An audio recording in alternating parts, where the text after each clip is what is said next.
It's an honor to serve the citizens of Hancock County and Idaho in the Maine Senate. The issues facing the citizens of our region are as varied as the people themselves, making the job of state senator very interesting and rewarding. This video newsletter is an effort to put a face to the work that comes across my desk, to illustrate that these are real people with real issues which were successfully resolved. Brian Langley, State Senator, Senate District 28.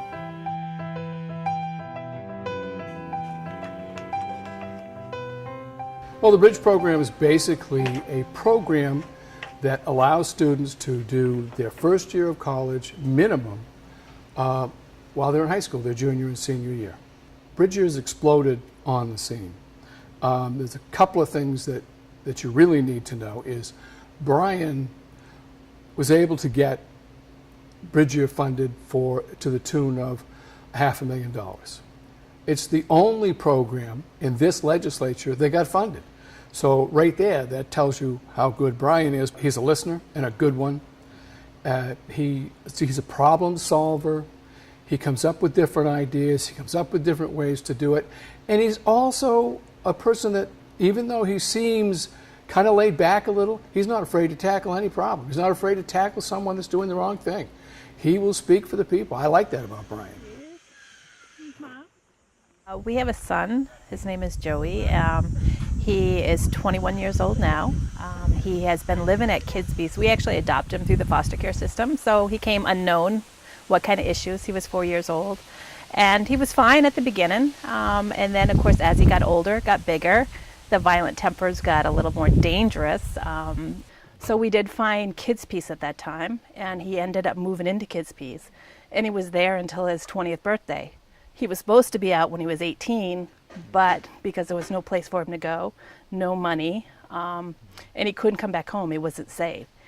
That we kept fighting. We started writing letters. We wrote letters all the way down the chain, and the one person that helped us the most was Brian Langley. And Brian kept pushing, and sure enough, 1 month before he turned 21, before he had to leave Kidsby's, we had Section 21, which is an adult services, full services, so he had a residential place to live.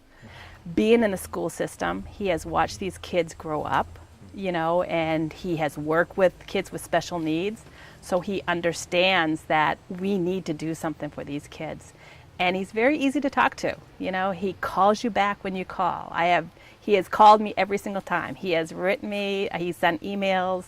I can't say I got that from everybody. It's nice to actually someone hearing your cause and actually working with you and making a difference. Well, my husband, Kenny, and I were victims of a timber theft about 5 years ago. He was found guilty. He pleaded guilty, all 24 counts, but he immediately went through bankruptcy and turned his property all over to his daughter and son-in-law, and they were able to continue with the same equipment and still cutting. And so none of the people, to my knowledge, ever received any compensation. I said to Kenny, go talk to Brian. I bet he would be able to help you on it. So he did. He brought forth this bill, LD 59, which was an act regarding unlawful cutting of trees. The case, it went through, and we're happy to say that maybe now there will be some good changes, and these people, won't be able to continue this way. Brian's definitely a very hard worker. He's very honest, and when he starts something, he's going to see it through to the finish. Yeah, he won't give up. We brought two bills to Senator Langley. One was an amendment to a Medicare bill, and the other was a long-term care insurance bill.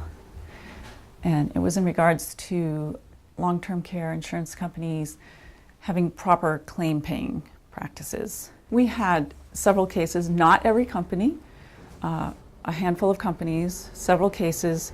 We were seeing situations where we would provide all the proper documents, but they would ask for additional documents. So we would provide that document, and they would ask for more documents. It was really beginning to feel like stall tactics, and Carol really felt the need to come up with a law that would protect this elderly community. The result was unanimous, a bipartisan unanimous vote for both of these bills to pass. Working with Senator Langley was easy. He's very kind, and he was a strong, supportive presence, particularly in our legislative work session.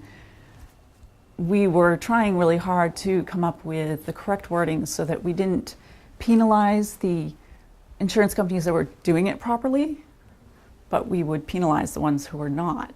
And in the end, it was Senator Langley who ended up coming up with the proper wording. When I was hired in '98, I was told that I had to pay into Maine State Retirement.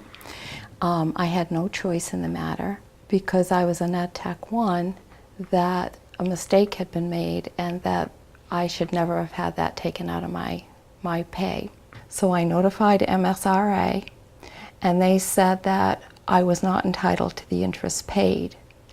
And I said, I have a copy of the letter that you mailed me telling me that I was entitled to the full amount.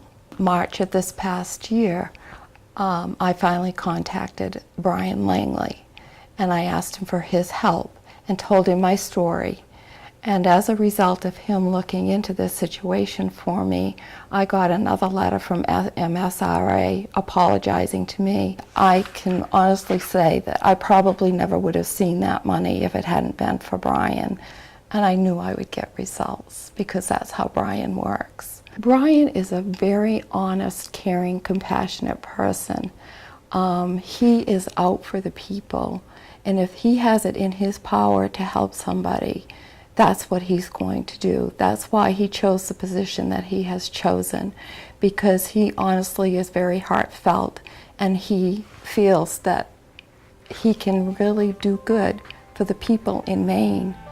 And he's just a blessing to all of us.